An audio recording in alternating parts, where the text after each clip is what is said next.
ఏమోరా మరి ఆడికటేందో పద వెళ్దాం రే. ఏంటో పండగతోటి ఎండిపోయిన చెట్టు కిందకి వచ్చి దీర్ఘంగా ఆలోచిస్తున్నావు ఏటైందిరా? ఏంటోరా రెహమాన్, ఈ ఏడాదంతా కష్టాలేరా. చదువులో వెనకబడుతున్నాను, ఇంట్లో చూస్తే గొడవలు, నా జీవితం అంతా చీకటి అయిపోతుందని భయమేస్తుందిరా.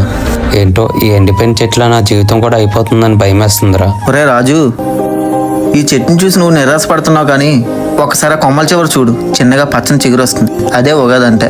ఈ చిన్నదానికి ఎందుకు డిసప్పాయింట్ అయిపోవడం? ప్రతి ఒక్కటి జీవితంలో ఇలాంటి సిచ్యువేషన్ ఫేస్ చేస్తూ ఉంటారు. రాజు, కాలం ఎప్పుడు ఒకేలా ఉండదురా.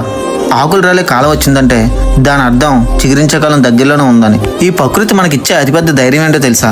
గతం ఎంత ఎండిపోయినా భవిష్యత్తు మళ్ళీ పచ్చగా మొదలవుతుంది. ఉగాది అంటే కేవలం పచ్చడి తినడం కాదురా, మన ఆలోచన మార్చుకోవడం. పాత బాధలను ఎండుటాకుల్లో రాల్చేసి కొత్త ఆశలతో చిగురించడమే పండగరా. నువ్వు చెప్పింది నిజమేరా. చెట్టు చనిపోయింది అనుకున్నాను కానీ అది మళ్ళీ చిగురిచ్చడానికి సిద్ధమవుతుందని నాకు ఇప్పుడే అర్థమైందిరా. నా కష్టాలు కూడా ఇంతేరా, మళ్ళీ నేను ఇప్పుడు సిద్ధపడతానురా. గెలుపుకి ప్రతి మలుపుకి ప్రతిరోజు ఉగాది కాదా ఉషస్సు నీవైతే ప్రపంచం